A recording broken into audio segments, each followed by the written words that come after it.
Ils ont trouvé 3 balles dans le placoplâtre et du verre brisé dans chaque milkshake sur le comptoir. Le rapport de police disait que c'était une dispute de gang, une guerre de territoire qui avait mal tourné. Mais les habitués du Sal's Diner savaient mieux. Ils savaient qu'un mardi pluvieux en novembre, Dante Moretti, l'homme le plus craint de Chicago, était entré dans un piège mortel. 30 hommes armés contre un. Il aurait dû être mort avant que son café ne refroidisse. Il ne l'était pas. Et ce n'était pas à cause de son arme ou de son argent ou de sa réputation. C'était à cause de la fille qui versait le café. Ceci est la vraie histoire de comment une serveuse a mis un empire à genoux avec un seul mouvement. La pluie à Chicago ne lave pas la ville. Elle rend juste la crasse plus glissante. Il était 23h45 un mardi. Le genre de nuit où les lampadaires bourdonnaient d'une énergie nerveuse et les ombres s'étiraient juste un peu trop loin. À l'intérieur du Iron Skillet, un diner qui sentait perpétuellement la graisse de bacon et le polish au citron, Cassidy Miller essuyait le comptoir pour la 3e fois. Elle avait 26 ans, avec des yeux fatigués la couleur de l'espresso brûlé et un chignon désordonné qui avait abandonné la vie il y a 3 heures. Pour le monde, elle était juste Cass. Elle versait du café. Elle se souvenait que le vieux Monsieur Anderson aimait son toast presque brûlé et elle ne posait jamais de questions. La cloche au-dessus de la porte tinta. Un son aigu et joyeux qui semblait déplacé contre la tempête qui faisait rage dehors. Cass n'eut pas besoin de lever les yeux pour savoir qui c'était. Le lourd cognement rythmique de bottes en cuir italien sur le linoléum à carreaux lui était aussi familier qu'à son propre rythme cardiaque. « Table 4, Dante » cria-t-elle, essorant le chiffon dans un seau désinfectant. Dante Moretti ne répondit pas immédiatement. Il secoua un manteau de laine anthracite, des gouttelettes de pluie volant comme des diamants, et le pendit sur le porte-manteau. C'était un homme qui occupait de l'espace sans essayer. Larges épaules, une mâchoire qui semblait sculptée dans le granit, et des yeux qui scannaient toujours les sorties. Il n'était pas beau comme l'étaient les mannequins dans les magazines. Il était beau comme un loup est beau, prédateur et magnétique. « Comptoir ce soir, Cass, » dit Dante. Sa voix un grondement bas qui semblait vibrer à travers le dessus en formica. Il s'assit sur un tabouret 3 sièges plus loin de la caisse, le dos au mur, face à la porte, toujours face à la porte. Cassidy saisit la cafetière de décaféiné, mais il leva une main. Le fort. Ça va être une longue nuit. Vous dites ça tous les soirs, répondit-elle, versant le liquide sombre dans une épaisse tasse en céramique. Elle le fit glisser vers lui, leurs doigts se frôlant pendant une fraction de seconde. Sa peau était froide, la sienne était chaude. Le contraste lui envoya une décharge d'électricité statique qui n'avait rien à voir avec le tapis bon marché. « Les affaires sont exigeantes, » murmura Dante. Il but une gorgée, ses yeux ne quittant jamais la fenêtre striée de pluie. Dante Moretti était le chef de la famille criminelle Moretti. Tout le monde le savait, bien que personne ne le dise. Dans ce quartier, savoir des choses à la haute voix vous faisait tuer. Mais dans la poêle en fonte, il était juste le type qui laissait un pourboire de 100% et aimait ses œufs au plat. « Vous avez l'air fatigué, Dante, » dit Cassidy doucement, s'appuyant contre le comptoir. Le diner était vide sauf pour eux et S, le propriétaire, qui ronflait doucement dans le bureau arrière. Dante la regarda alors, la regarda vraiment. Pendant un instant, le masque gardé glissa. « Être fatigué est un luxe, Cass. Je suis chassé. » Avant qu'elle ne puisse demander ce qu'il voulait dire, l'atmosphère dans la pièce changea. Ce n'était pas un son, mais un changement de pression atmosphérique. La rue dehors, habituellement parsemée de taxis qui passaient, était devenue silencieuse à mort. Dante se raidit. Sa main bougea imperceptiblement vers l'intérieur de sa veste. « Cass, » dit-il, sa voix tombant à un ordre. « Allez à la cuisine, verrouillez la porte. Ne sortez pas avant que je le dise. »« Quoi? Pourquoi? Allez. » La porte d'entrée ne tinta pas cette fois. Elle s'ouvrit dans fracas. Ça commença avec 2 hommes, puis 5, puis 10. Ils se déversèrent dans le petit diner comme un flot de cuir noir et de mauvaises intentions. Ils étaient mouillés, ils étaient armés, et ils sentaient l'ozone et l'eau de Cologne bon marché. Cassidy se figea. Elle aurait dû courir. Dante lui avait dit de courir. Mais ses pieds se sentaient cloués au sol. Au moment où le dernier homme entra, le diner était suffocant. 30 hommes. Elle les compta rapidement, une habitude des vérifications d'inventaire. 30 hommes, tous portant l'insigne du syndicat Krell, un serpent rouge enroulé autour d'un poignard. Au centre de la meute se tenait Victor Krell. C'était un homme maigre au visage de rat avec une dent en argent et une réputation d'écorcher vif ses ennemis. Il s'avança, ses bottes faisant un bruit de pataugeoire sur le tapis. Dante ne se leva pas. Il ne posa même pas son café. Il pivota juste sur son tabouret, faisant face à la mer d'ennemis avec un ennui qui était plus insultant qu'une gifle. « Victor, dit Dante sèchement, vous avez amené une foule. Je ne savais pas que nous organisions une convention. » Victor sourit, la dent en argent scintillant sous les lumières fluorescentes. « Pas de convention, Moretti, juste un enterrement. »« Le vôtre ?» Les hommes s'éventèrent, bloquant les fenêtres, la porte et le chemin vers la cuisine. Dante était complètement encerclé. Les canons de 30 armes furent levés, tous pointés sur l'homme sur le tabouret. 30 contre 1. Victor ricana, s'approchant. « Même vous ne pouvez pas faire le calcul sur celui-ci, Dante. C'est fini. Le territoire Moretti est à moi. » Dante prit une autre gorgée de café. « Vous faites un désordre du sol, Victor. S va être en colère. S va être mort s'il sort ici. » Victor cracha. Il sortit un lourd Desert Eagle chromé de sa ceinture et le pointa sur la poitrine de Dante. « Des derniers mots, peut-être une prière, bien que je doute que Dieu écoute des hommes comme nous. » Cassidy regardait de derrière le comptoir, son cœur martelant contre ses côtes comme un oiseau piégé. Elle vit la main de Dante tressaillir. Il était rapide, plus rapide que quiconque qu'elle connaissait, mais il n'était pas à l'épreuve des balles. S'il tirait son arme, il pourrait en abattre 3 ou 4, mais les 26 autres le transformeraient en fromage suisse. Il allait mourir juste ici devant elle. L'homme qui donnait de bons pourboires, qui demandait des nouvelles de sa mère malade, qui la regardait comme si elle était la seule chose calme dans un monde chaotique.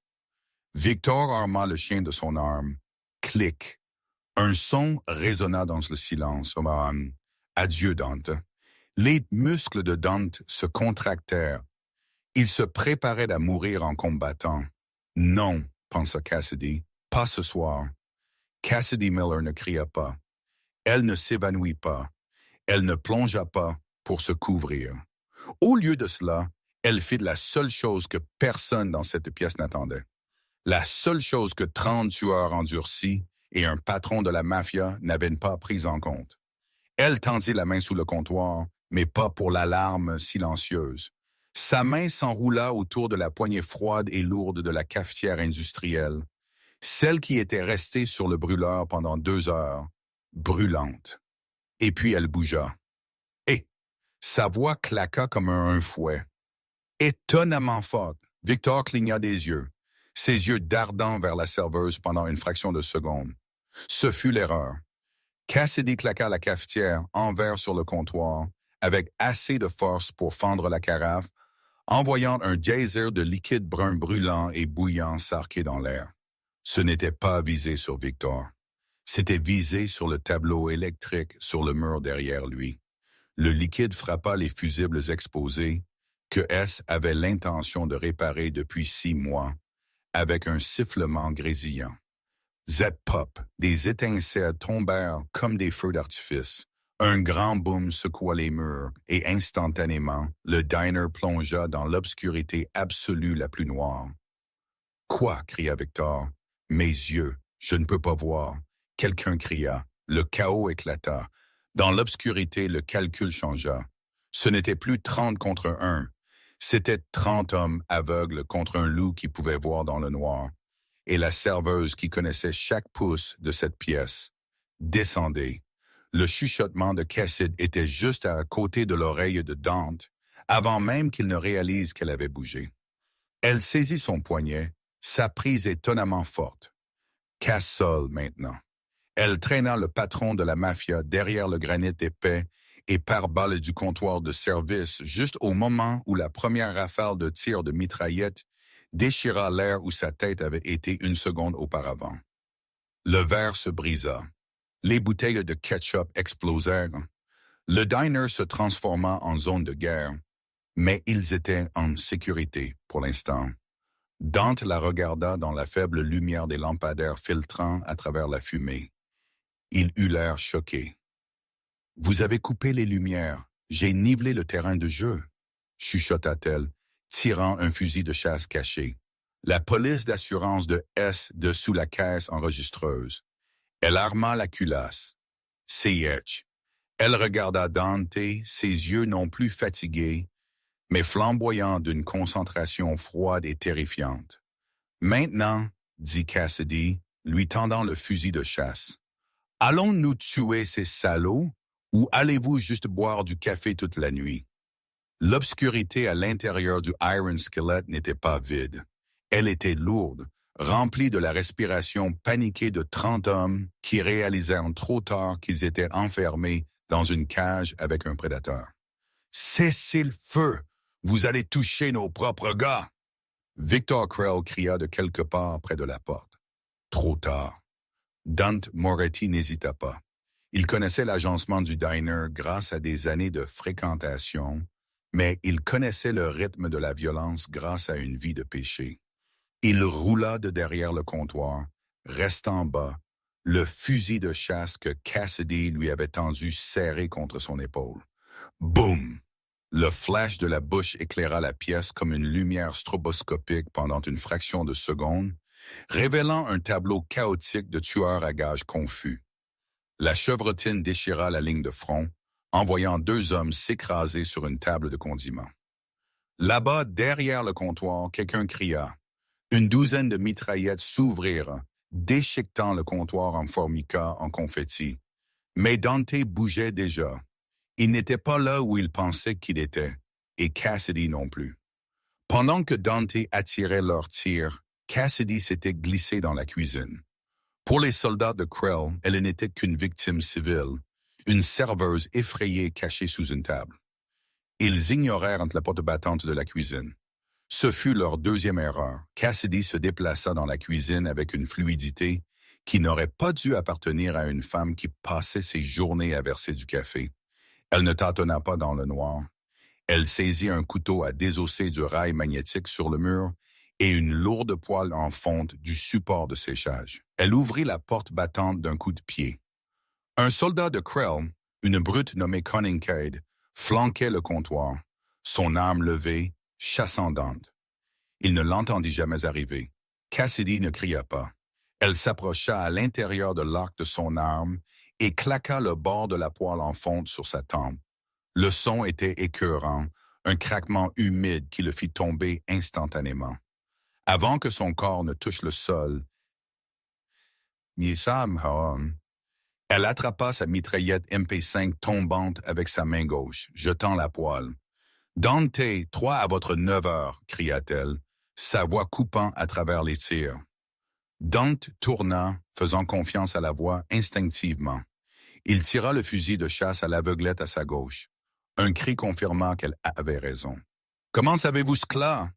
Dante grogna, jetant le fusil de chasse vide et sortant son propre 1911 personnalisé de son étui d'épaule. « Je peux entendre leurs bottes sur le verre, » répondit-elle, glissant à travers le sol pour se mettre à couvert derrière une banquette en vinyle rouge. Elle vérifia le chargeur de la MP5 volée. De série, pas de silencieux. Ces gars sont des amateurs, Victor. Victor Krell, accroupi derrière le jukebox renversé, l'entendit. La serveuse? Vous laissez une serveuse vous clouer au sol? Tuez-la. Tuez-les tous les deux. L'échange de tirs qui suivit fut brutal et court. Les lumières clignotantes des terres créèrent un effet staccato désorientant. Dante était un marteau, brutal, efficace, tirant des coups qui abattaient les hommes instantanément. Mais Cassidy était un scalpel. Elle ne pulvérisait pas de balles. Elle tira en rafale contrôlée à double coup. Pop, pop, pop, pop. Elle utilisa l'environnement. Elle tira sur les chaînes retenant le lourd tableau des promotions, le faisant tomber sur la tête d'un tireur.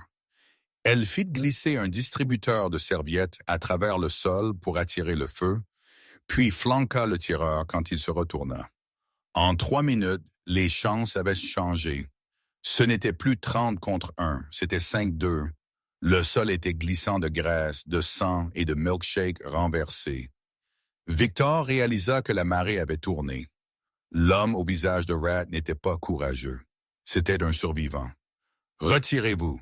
Victor cria, se précipitant vers la fenêtre avant brisée. « Regroupez-vous dehors !»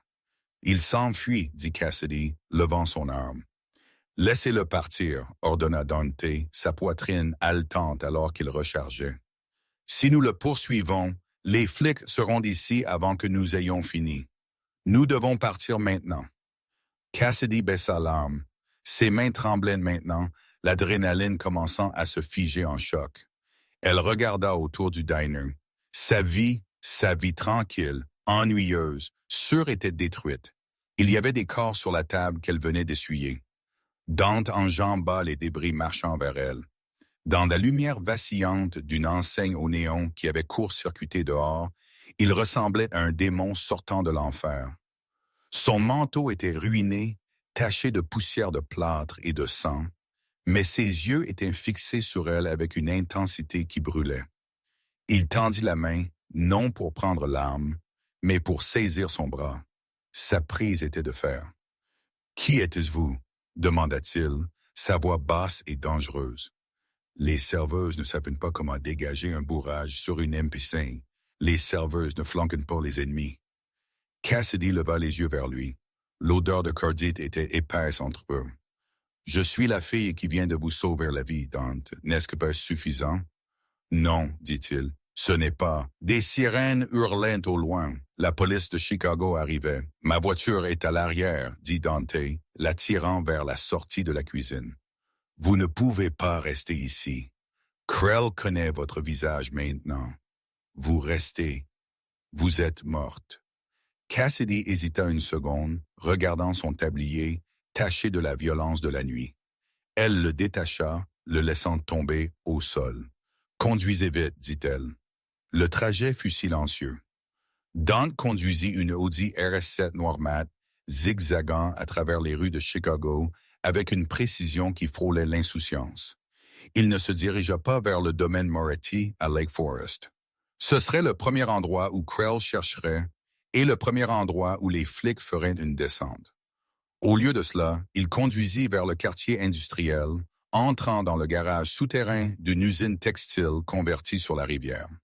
La planque était un loft penthouse, tout en briques apparentes, poutres d'acier et baies vitrées du sol au plafond donnant sur l'eau sombre et agitée de la rivière Chicago.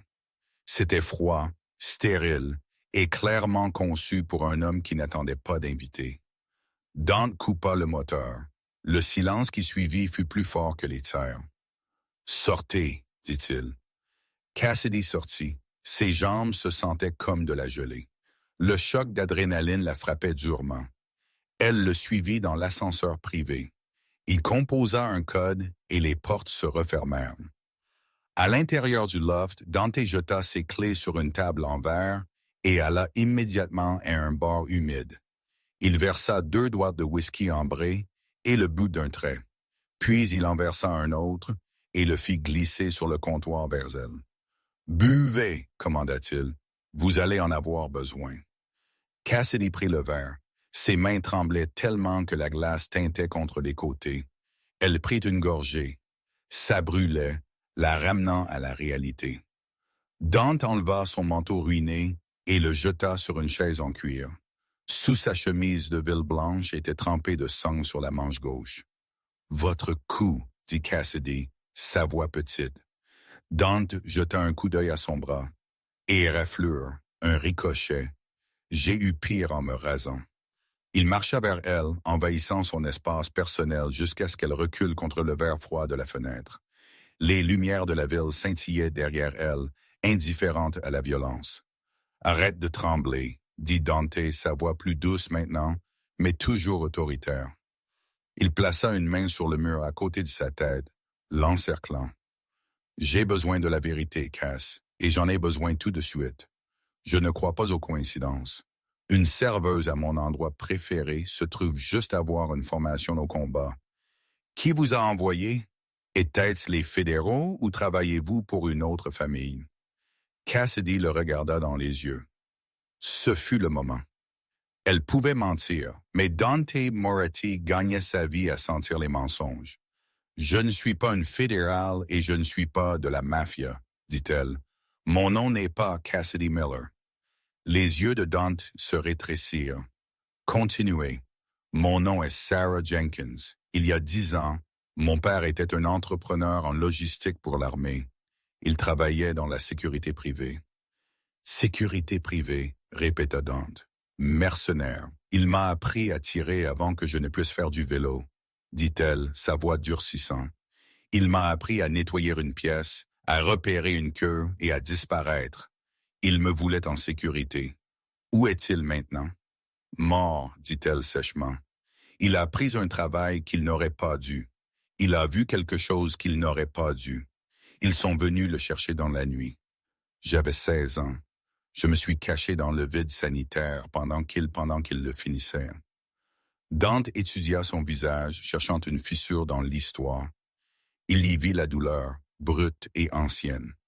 C'était de la même douleur qu'il voyait dans le miroir chaque matin.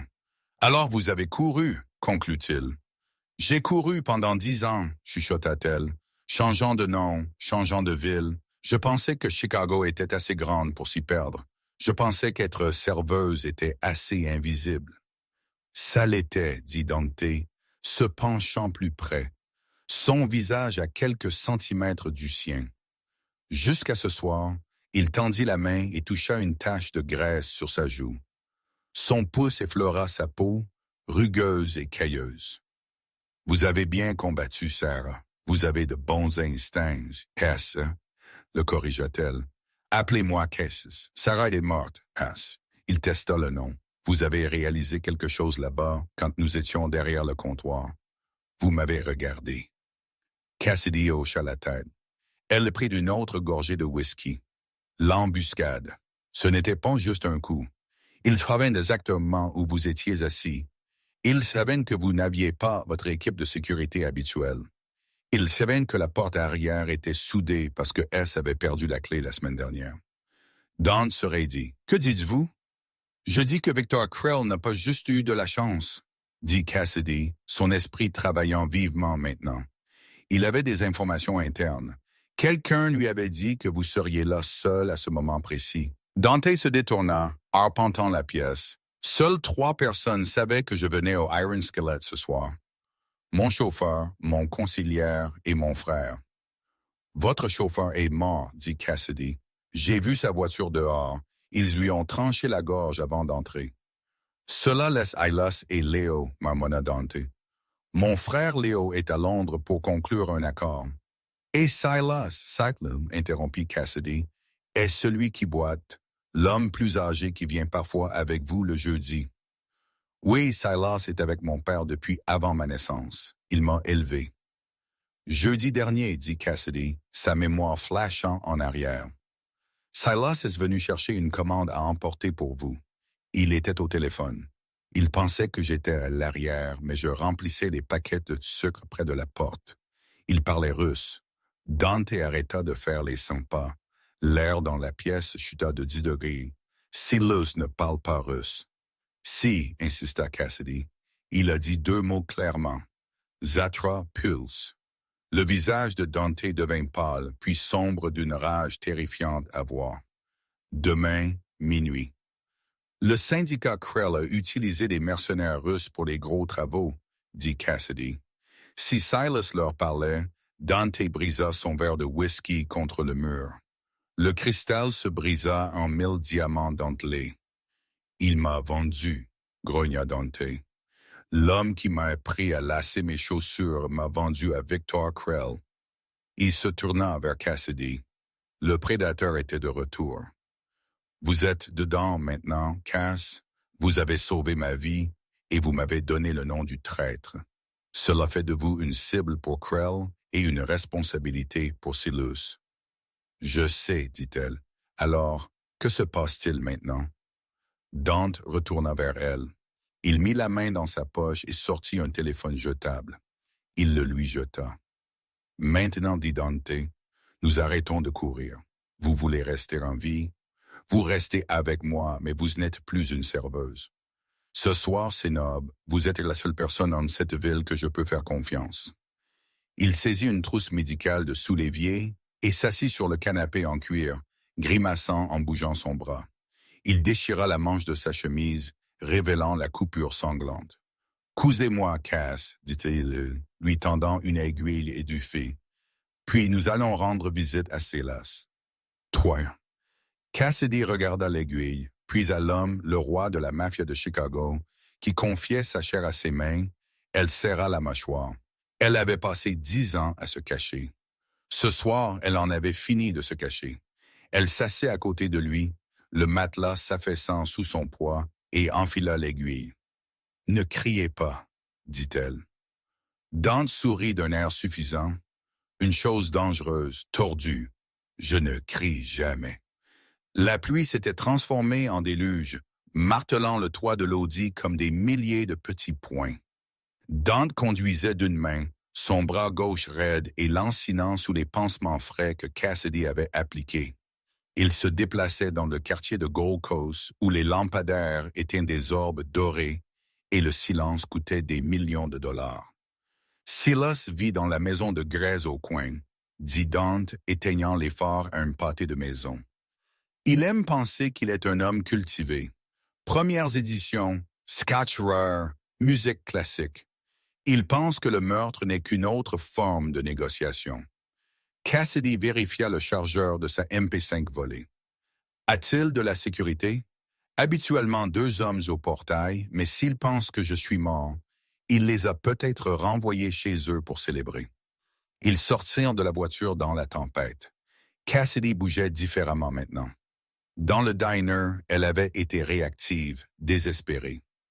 Ici, dans l'ombre de l'élite, elle était un fantôme. Elle bougeait avec une démarche roulante, talons-pointe, ne faisant aucun bruit sur le pavé mouillé.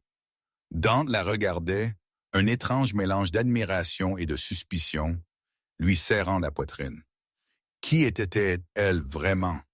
Et pourquoi se sentait-il plus en sécurité avec cette étrangère qu'avec des hommes qu'il connaissait depuis des décennies? Ils franchirent facilement le mur d'enceinte. Le jardin était manucuré, silencieux à mort. Pas de garde. Il est confiant, chuchota Cassidy, pressant son dos contre la brique mouillée de la maison. Arrogant. Il pense qu'il a gagné, répondit Dante sombrement. Dante crocheta la serrure de l'entrée de service, une compétence qu'il n'avait pas utilisée depuis qu'il était adolescent, volant l'alcool de son père. Ils se glissèrent dans la cuisine. Ça sentait le café cher et le vieux papier. Ils se déplacèrent dans la maison, les planchers gémissant doucement sous le bruit de la tempête. Dans le bureau, un feu crépitait. Silas était là. Le vieil homme était assis dans un fauteuil en cuir ailé, un verre de brandy dans une main, un téléphone dans l'autre. Il ressemblait à un grand-père avec des cheveux blancs clairsemés et un cardigan. Il souriait à quelque chose qui était dit à l'autre bout de la ligne. « Oui, Victor, c'est fait. La ville est à vous. Rappelez-vous juste notre accord concernant les voies de navigation. » Dante sortit des ombres. Il ne leva pas son arme. Il se tenait juste là, dégoulinant de sang mouillé qui imprégnait sa chemise blanche. « Bonjour, Silas. » Silas se figea. Le téléphone lui glissa des doigts et dégringola sur le tapis personne. La voix de Victor Krell pouvait encore être entendue minuscule et petite du haut-parleur. « Silas, Silas, que se passe-t-il? » Silas regarda Dante comme s'il voyait un fantôme. Son visage devint gris. « Dante, mon garçon. »« Ne faites pas ça, dit Dante, sa voix terrifiante de calme. Ne m'appelez pas comme ça. Cassidy s'avança dans la lumière, sa mitraillette pointée sur la poitrine de Silas. Silas la regarda, confus. « Qui est-ce, la serveuse? Vous avez amené l'aide? » « C'est la raison pour laquelle je respire, » dit Dante, s'approchant. Il donna un coup de pied rapide au téléphone, coupant la connexion avec Krell. « Pourquoi, Silas? Vous étiez assis à la table de mon père. Vous avez porté son cercueil. Vous m'avez appris à diriger. Pourquoi me vendre à un boucher comme Krell? » Silas posa son brandy avec une main tremblante. Il ne chercha pas d'armes. Il connaissait Dante trop bien. « Parce que vous êtes faible, Dante, » dit Silas, sa voix gagnant une force soudaine et venimeuse. « Votre père était un roi. Il régnait par la peur. Vous voulez devenir légitime. Vous voulez investir dans la technologie, dans l'immobilier. Vous voulez laver le sang de notre nom. Mais vous ne pouvez pas le laver, Dante. C'est dans l'os. Alors, vous m'avez tué pour sauver l'entreprise. Je te l'ai faite pour sauver l'héritage. » Silas cria, se levant. « Krell est un animal. Oui, mais il comprend le pouvoir. Il gardera l'organisation en vie. Vous la laissiez mourir d'une mort lente et ennuyeuse. » Dante regarda le vieil homme. Pendant un instant, Cassidy vit le garçon à l'intérieur du patron. Le chagrin d'un fils réalisant que sa figure paternelle était un monstre. « Vous avez raison sur une chose, Silas, » dit Dante doucement. « J'ai essayé d'être différent. J'ai essayé de montrer de la miséricorde. » Dante lava son 1911. « Mais ce soir, chuchota Dante, je fais une exception. » « Dante, attendez. » Silas commença à lever une main. Pan! Le coup fut assourdissant dans la petite pièce. Silas s'effondra en arrière dans la chaise, un seul trou au centre de son front. Le verre de brandy ne tomba même pas. Le silence revint dans la pièce, plus lourd qu'avant. Le feu crépitait. Dante se tenait au-dessus du corps, son arme pendant lâche à son côté. Il n'eut pas l'air triomphant. Il eut l'air vidé. Cassidy baissa son arme. Elle ne dit pas bon tir où il le méritait. Elle marcha vers Dante et prit doucement l'arme de sa main. Il lâcha sans résistance. « Nous devons partir, » dit-elle doucement. « Krell nous a entendus. Il sait que vous êtes vivant. Il sait que vous êtes ici. » Dante hocha lentement la tête, arrachant ses yeux de l'homme qui l'avait élevé.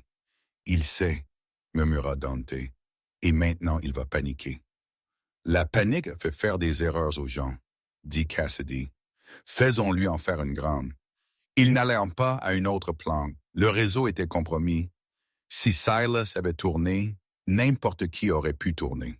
« Où allons-nous » demanda Dante. Il était sur le siège passager maintenant, son énergie s'estompant alors que l'adrénaline s'estompait et que la douleur dans son bras s'intensifiait. « Un endroit qui n'existe pas sur vos cartes, » dit Cassidy. Elle les conduisit à un motel délabré à la périphérie de la ville, près des vieilles gares de triage. L'enseigne au néon bourdonnait et vacillait. Le O_L endormi. Le W était grillé. « C'est une décharge, » nota Dante, regardant la peinture écaillée. « C'est seulement en espèces, pas de caméra. Et le propriétaire doit une faveur à mon père depuis 1988. » Cassidy dit, « C'est l'endroit le plus sûr de Chicago en ce moment. » À l'intérieur de la chambre 104, l'odeur de fumée rance et de nettoyant au citron les accueillit. Ce n'était pas le Ritz, mais ça avait une serrure et de lourds rideaux. Cassidy poussa Dante sur le lit. « Asseyez-vous. J'ai besoin de vérifier ces points de suture. Vous bougiez trop. » Elle alluma la lumière de la salle de bain, la lueur jaune dure se répandant dans la pièce.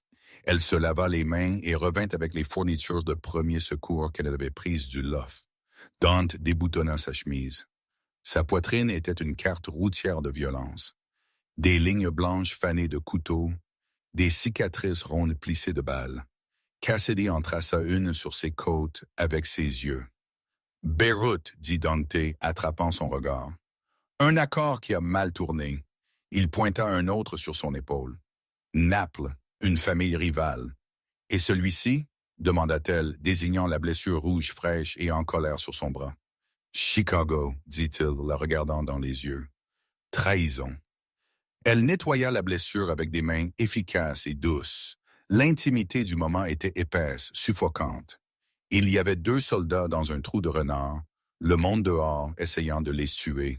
« Pourquoi m'avez-vous vraiment sauvé, Cass? » demanda Dante doucement. « Vous auriez pu fuir par la porte arrière quand les tirs ont commencé. Vous auriez pu disparaître. Pourquoi rester? » Cassidy finit de fixer le bandage. Elle s'assit sur ses talons, le regardant. « Parce que j'étais fatigué, avoua-t-elle, fatigué de courir, fatigué d'être personne. Quand je vous ai vu assis là face à 30 hommes sans broncher, j'ai réalisé que ça me manquait. » « Manquait quoi? »« Le combat, chuchota-t-elle. Ça me manquait de compter. » Dante tendit sa bonne main et lui encadra le visage. Son pouce caressa son os de la joue. L'air entre eux crépita. Il se pencha, son intention claire. Mais avant que leurs lèvres ne puissent se toucher, le téléphone de Dante le jetable qu'il avait pris vibra sur la table de chevet. Le moment se brisa. Dante recula, maudissant sous son souffle.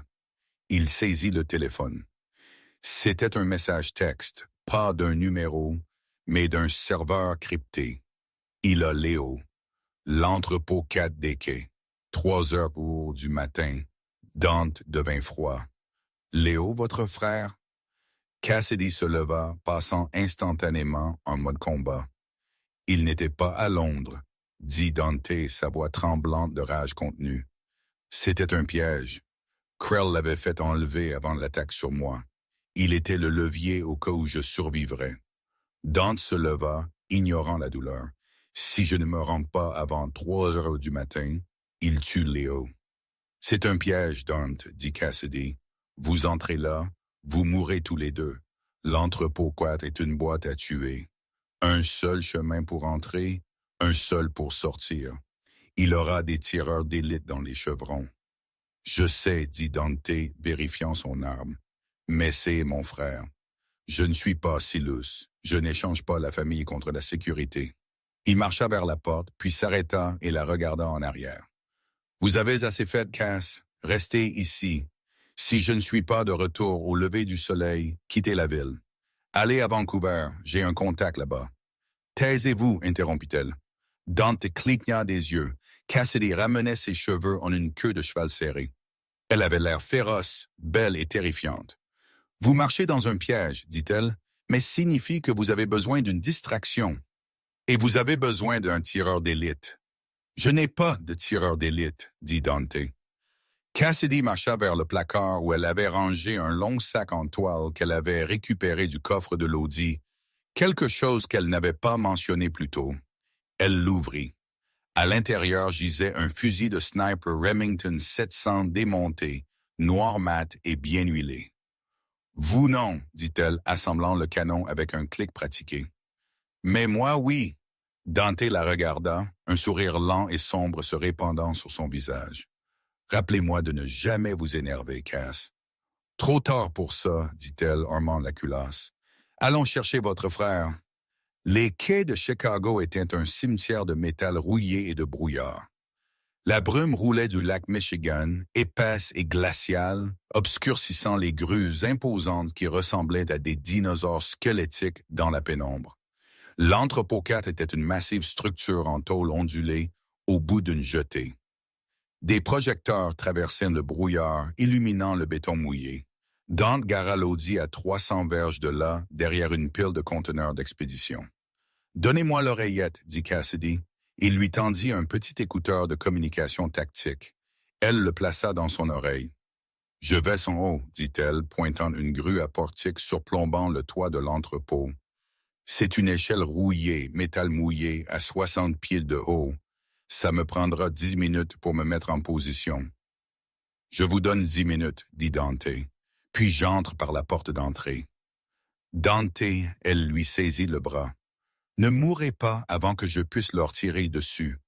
Je ferai de mon mieux. » Elle disparut dans le brouillard. Dante la regarda partir, sentant un étrange resserrement dans sa poitrine. Il vérifia sa montre. 2h48 du matin. Il attendit. La pluie tamboura sur le toit de la voiture. Il pensa à Célus. Il pensa à Léo. Il pensa à la serveuse qui avait le goût de café bon marché et de danger. 2h58 du matin. Dante sortit de la voiture. Il marcha dans la lumière, ses mains levées, montrant qu'il était désarmé. Les lourdes portes en acier de l'entrepôt s'ouvrirent avec un grincement de métal. À l'intérieur, l'espace était caverneux. Au centre, sous une seule ampoule suspendue, était assise une chaise. Attaché à elle était Léo Moretti. Son visage était battu, un œil gonflé et fermé. Mais il était en vie. Autour de lui se trouvaient 40 hommes. Krell ne prenait pas de risques cette fois. Victor Krell se tenait derrière Léo, une arme pressée à l'arrière de la tête du jeune homme. Victor avait l'air maniaque, transpirant, ses yeux dardant autour des ombres. « Seul !» cria Victor. « Je vous ai dit de venir seul. Je suis seul, Victor. » La voix de Dante résonna dans le vaste espace. Il continua de marcher, ses pas réguliers. « Juste moi et vous. Laissez partir le garçon. »« Arrêtez !» cria Victor. « Juste là. Vérifiez-le. » Deux sbires palpèrent Dante prenant son 1911 et un couteau. Ils le poussèrent en avant. « Vous êtes difficile à tuer, Moretti, » ricana Victor, « comme un cafard. Et vous êtes bruyant, Victor, comme un chihuahua, » répondit Dante. Victor donna un coup de crosse de pistolet à Léo. Léo gémit, crachant du sang. « Ne le touchez pas. » La voix de Dante tomba d'une octave. « Je ferai ce que je veux, » hurla Victor. « J'ai gagné. J'ai pris votre territoire. J'ai pris votre conciliaire. Et maintenant je prends votre vie. Il ne vous reste rien, Dante. Pas de renfort, pas d'amis, pas d'espoir. » Dante regarda sa montre. 3 heures du matin exactement. Il tapota son oreille. Maintenant, craquement. Le son du tir de fusil à haute vélocité arriva une fraction de seconde après la balle. L'homme debout à côté de Victor, celui qui tenait le détonateur du C4 attaché à la chaise de Léo. Sa tête claqua en arrière alors qu'une brume rouge s'éparpillait dans l'air. Il tomba instantanément. Tireur d'élite, quelqu'un cria. Le chaos éclata. Craquement, craquement. 2 hommes de plus tombèrent. Les tirs venaient du toit, traversant les lucarnes avec une précision impossible. « Mettez-vous à couvert !» cria Victor, traînant Léo en arrière, l'utilisant comme bouclier humain. Dante ne plongea pas pour se couvrir. Il plongea pour l'homme mort. Il saisit le fusil d'assaut du garde tombé, roula sur son épaule et se releva en tirant. « Qu'est-ce? Tenez-les loin du flanc est. » Dante cria dans ses communications. « Compris. 2 tangos se déplaçant à votre droite. Je les abats maintenant. Craquement, craquement. » C'était une symphonie de violence. Cassidy régnait la mort d'en haut, clouant les soldats de Krell au sol, les forçant dans la ligne de tir de Dante. Dante bougea comme un spectre, coupant à travers la confusion. Il n'était plus en infériorité numérique. Il était le marteau et Cassidy était l'enclume. Il atteignit le centre de la pièce. Victor traînait Léo vers un bureau arrière. Victor. Dante rugit. Victor tourna, tirant sauvagement. Une balle effleura la hanche de Dante, mais il ne ralentit pas. Il ne pouvait pas. Dante leva le fusil, mais il ne put pas tirer. Victor était trop près de Léo. « Laissez tomber Dante, ou je lui fais sauter la cervelle. » Victor cria, se cachant entièrement derrière le corps meurtri de Léo. L'arme était coincée dans le cou de Léo. Dante se figea. Les tirs dans l'entrepôt ralentirent alors que les derniers hommes de Krell étaient éliminés par l'ange de la mort sur le toit. C'était une impasse. « Vous perdez, » Victor haleta, ses yeux grands ouverts de folie. « Je sors d'ici avec lui, et si vous suivez, il meurt. » Le doigt de Dante plana au-dessus de la gâchette. Il ne pouvait pas le faire. L'angle était impossible. « Dante chuchota dans le micro. « Avez-vous le tir? » Il y eut une pause, un long silence agonisant rempli du son de la pluie sur le toit métallique. « Je ne peux pas le voir, Dante. » Une voix vint tendue. « Il est trop bas. L'angle est bloqué par une poutre d'acier. Je ne peux pas prendre le tir. » Le cœur de Dante s'arrêta. Victor sourit, sentant l'hésitation. « Dites adieu à votre frère, Dante. » Victor commença à reculer, traînant Léo dans le couloir sombre. Dante regarda Léo. Léo regarda en arrière, son seul bon œil rempli de résignation. « Laissez-moi partir, » dit le regard. Mais Dante Moretti ne laissait pas les choses partir. Il regarda autour de lui désespérément. Il avait besoin d'une distraction. Il avait besoin d'un miracle. Et puis il le vit. La ligne hydraulique pour la lourde porte de quai de chargement courant le long du mur juste à côté de la tête de Victor. « Casse, » dit Dante, sa voix mortellement calme. « Tirez sur le tuyau rouge à 3 pieds à gauche de la porte. Ligne de vapeur. Ça les ébouillantera tous les deux. Faites-le. » Craquement. La balle frappa le tuyau haute pression.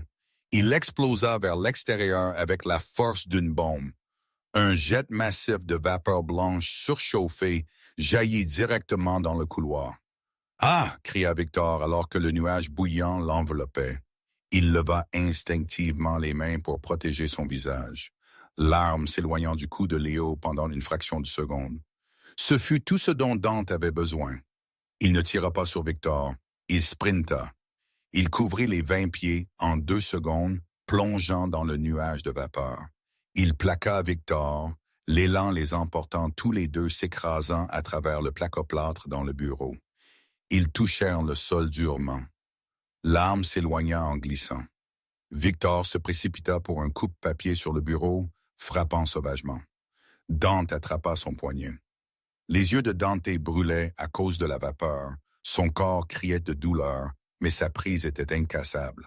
« Pour Silas !» gronda Dante, écrasant le poignet de Victor contre le sol jusqu'à ce que l'os se brise. Victor hurla. « Pour mon frère !» Dante le frappa, le son comme un sac de sable humide frappant du béton. « Et pour la serveuse !» Dante enroula ses mains autour de la gorge de Victor. Le sifflement du tuyau de vapeur rompu s'éteignit lentement, remplacé par le tambourinement rythmique de la pluie sur le toit d'un tôle ondulé. L'entrepôt, qui avait été une cacophonie de teurs et de cris quelques instants auparavant, s'installa maintenant dans un silence lourd et suffocant. Le nuage de vapeur blanche commença à se lever, révélant la dévastation du bureau arrière. Le placoplâtre était brisé, le bureau renversé et le sol glissant de condensation et de sang. Victor Krell gisait immobile au milieu des débris. L'homme qui avait terrorisé la ville, qui avait écorché ses ennemis et brisé les codes du monde souterrain, semblait petit dans la mort.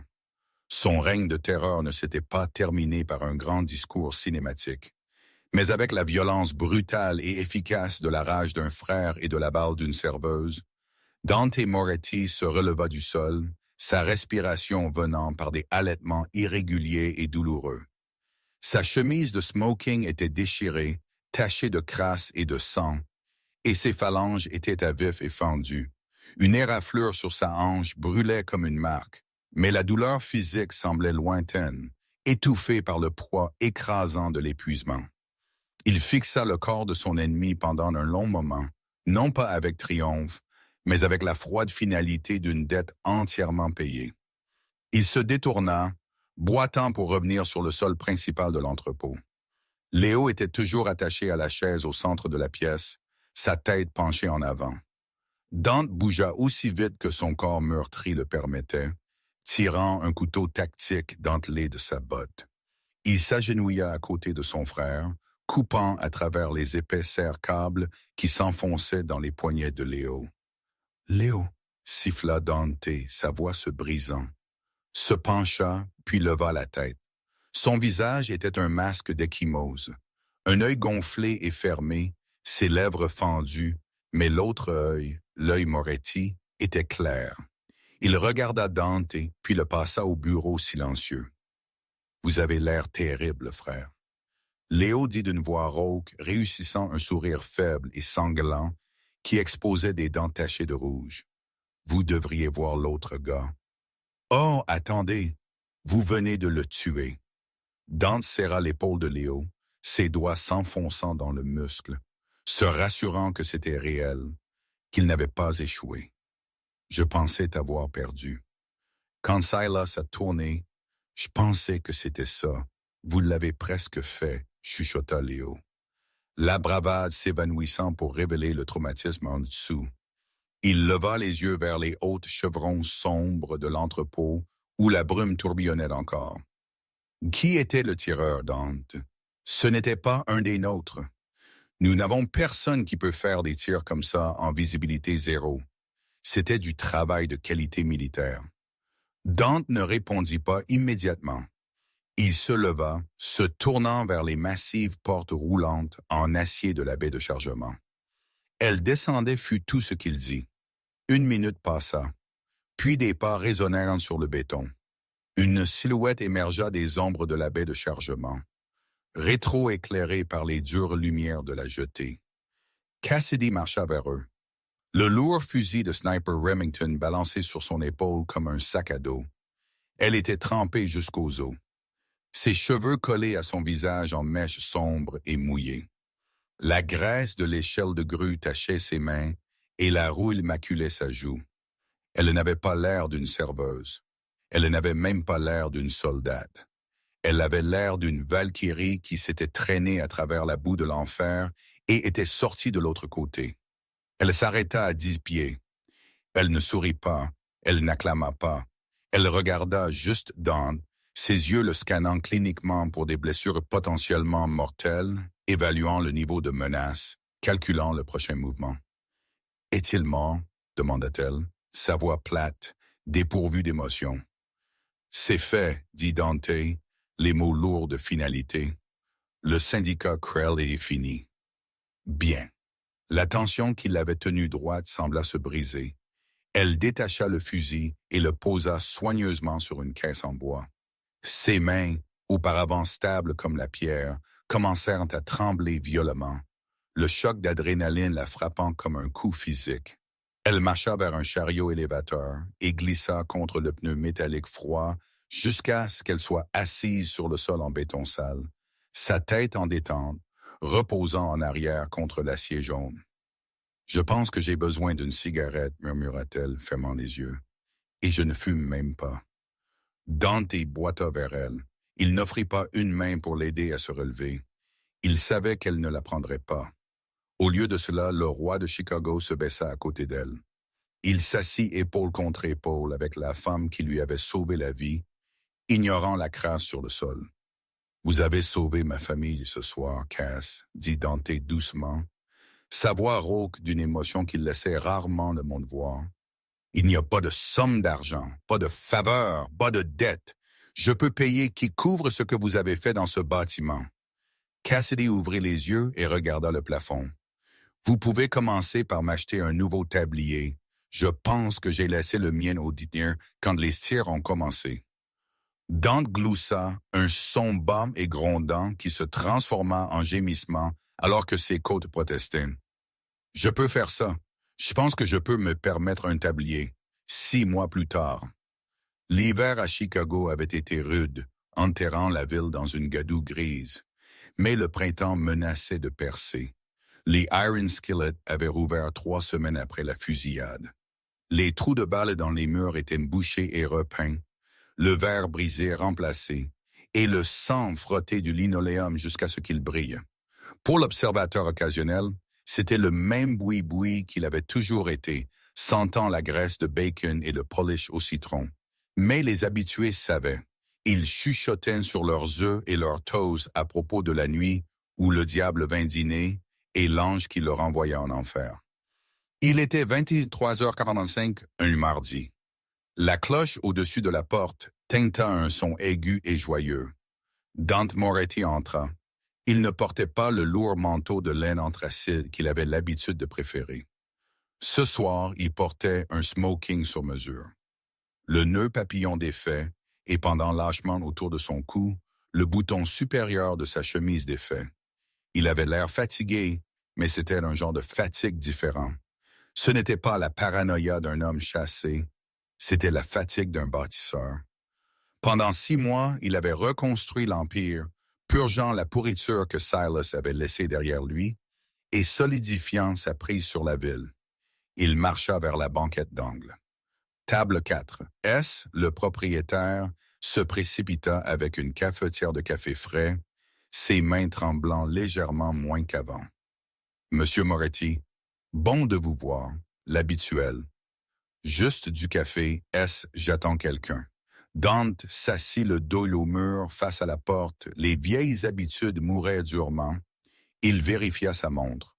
23h50, la cloche tinta de nouveau, chaque tête dans le diner se tourna. La conversation mourut instantanément. La femme qui entra ne portait pas un uniforme de serveuse en polyester, avec une étiquette de nom qui disait « Cass ».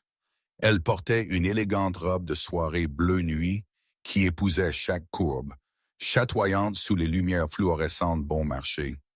Par-dessus, elle portait un trench coat couleur camel qui semblait coûter plus que le revenu annuel entier du diner. Ses cheveux, autrefois tenus en un chignon désordonné, cascadaient en vagues polies sur ses épaules. Cassidy Miller ou Sarah, ou quel que soit le nom qu'elle avait décidé de garder, n'avait plus l'air d'appartenir à un denier. Elle bougeait avec une grâce de prédateur, ses talons claquant rythmiquement sur le sol en damier. C'était le son de l'autorité. Elle marcha directement vers la banquette et se glissa dans le siège en face de Dante. Elle plaça une petite tablette cryptée sur la table entre eux. « Vous êtes en retard », dit Dante, versant une deuxième tasse de café et la faisant glisser vers elle. « Le trafic était un meurtre », lança-t-elle, ses lèvres se courbant en un sourire qui n'atteignait pas tout à fait ses yeux. Littéralement, il y eut un coup sur le côté nord, des restes des loyalistes de Krell essayant de faire un mouvement. J'ai fait en sorte que l'équipe de sécurité nous redirige 3 fois. Dante sourit. Ce n'était pas le sourire gardé d'un patron, c'était l'admiration ouverte d'une partenaire. « Comment fonctionne la division de sécurité ?» demanda-t-il, prenant une gorgée de la sombre infusion. « Mieux que votre logistique, rétorqua-t-elle sans hésitation. J'ai viré 3 de vos lieutenants ce matin. Ils détournaient des fonds des expéditions de quai. Je les ai remplacés par 2 anciens entrepreneurs militaires en qui j'ai confiance et un ancien officier de renseignement. »« Impitoyable, » murmura Dante, la regardant par-dessus le bord de sa tasse. « Efficace, » corrigea-t-elle, prenant son café. Elle prit une gorgée et grimaça immédiatement. « Mon Dieu, ce truc est terrible. Ça a le goût d'acide de batterie. Pourquoi continuons-nous de venir ici, Dante? Nous possédons la moitié des restaurants de la ville. »« Parce que cela nous rappelle, » dit Dante, sa voix tombant d'une octave. Il tendit la main à travers la table en formica ébréché, couvrant sa main de la sienne. Son pouce effleura la faible cicatrice blanche sur sa phalange. Un souvenir de la nuit à l'entrepôt, un rappel permanent de la violence qui les liait. Cassidy baissa les yeux vers leurs mains jointes. La serveuse qui nettoyait les tables était partie, enterrée sous des couches de soie et d'acier. À sa place se trouvait la femme qui contrôlait l'ensemble du réseau d'application de la loi de la famille Moretti. Elle se tut, son expression changeant. La légèreté disparut, remplacée par une intensité sérieuse, presque sombre. « Vous savez, » dit Cassidy doucement, se penchant plus près pour que seul lui puisse entendre. « Il y a une chose que je ne vous ai jamais dite à propos de cette nuit-là. Un détail que j'ai omis. » Dante resta immobile. « Quoi? Je n'ai pas juste pris cette cafetière parce que je voulais vous sauver, » avoua-t-elle, ses yeux se fixant sur les siens. « Je ne suis pas intervenu juste parce que j'étais fatigué de courir. Je l'ai fait parce que Victor Krell était l'homme qui avait tué mon père il y a 10 ans. J'ai vu son visage aux nouvelles, mais je n'ai jamais pu m'approcher assez pour frapper. » Elle lui serra la main, sa prise étonnamment forte. « Quand il est entré dans le diner cette nuit-là, je savais que c'était la seule chance que j'aurais jamais. Je savais que si je vous sauvais, vous me conduiriez à lui. » Dante se pencha légèrement en arrière, traitant les mots. Il étudia son visage, cherchant la tromperie, la malice. Il réalisa la vérité instantanément. Elle avait joué le long jeu. Dans le chaos de cette nuit-là, elle avait calculé les chances et utilisé le patron de la mafia comme une arme à viser sur son propre ennemi. Alors, dit Dante lentement, sa voix illisible. Vous m'avez utilisé. Vous avez utilisé la famille Moretti, mon frère, et ma guerre. Tout pour obtenir votre vengeance. Cassidy ne broncha pas. Elle ne s'excusa pas. Elle tint son regard avec un feu défiant. J'étais en infériorité numérique 30 contre 1, Dante. J'ai fait le seul mouvement que j'avais. Est-ce que ça vous met en colère que je vous ai utilisé? Dante Moretti, l'homme qui faisait trembler les hommes adultes, regarda la femme assise en face de lui. Il vit l'intelligence, l'impitoyabilité et la loyauté qui avaient été forgées dans le feu. Il réalisa qu'il ne regardait pas une subordonnée. Il regardait une égale.